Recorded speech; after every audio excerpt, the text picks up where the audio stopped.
En tant que coach, il y a une case dans laquelle tu veux jamais te retrouver et c'est dans la case du sauveur. Tu veux jamais qu'un client te mette dans la case du sauveur. Mais malheureusement, beaucoup de monde vont se ramasser dans la case du sauveur, soit parce que ils ont besoin d'argent ou pour atteindre leur objectif, ils vont dire OK, bon, mais j'ai besoin de 8 clients ce mois-ci. Puis là, le 8e client qui est devant eux est comme je pense que ça va être un match correct, tu sais.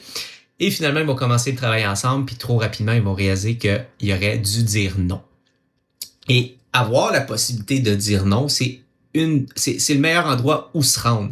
Mais pour être en mesure de dire non, puis d'une certaine façon choisir ses clients, puis s'assurer de ne jamais travailler avec un client qui nous met dans une case de sauveur, il faut avoir une abondance de prospects. Si j'ai pas assez de leads devant moi, si chaque lead qui vient devant moi, j'ai besoin de le closer absolument, je suis pas dans un état d'abondance. Je suis pas dans une situation où je peux choisir. Donc, c'est pour ça que, typiquement, quand on a dépassé les 6 chiffres dans sa business de coaching, on arrive tranquillement à un stade où on peut se permettre de choisir un petit peu plus.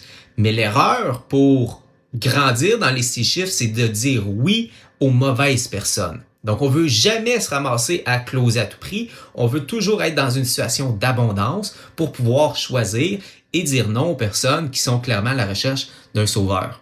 Donc, pour ça, tu as besoin d'avoir une abondance de leads. Pour avoir une abondance de leads, tu as besoin d'avoir du marketing, de la publicité qui t'amène cette abondance de leads-là. Donc, moi, à l'heure actuelle, je travaille avec une poignée de clients où mon objectif, c'est d'apporter cette abondance de prospects-là, où est-ce que tu vas être en mesure finalement de choisir les parfaits matchs puis mettre de côté les personnes qui recherchent un sauveur et la croissance de ton entreprise, d'une certaine façon, va devenir inévitable. Si c'est quelque chose qui t'intéresse, clique sur le bouton, remplis les informations qui vont être demandées et à partir de ce moment-là, je vais faire un suivi avec toi si je pense que je peux t'aider.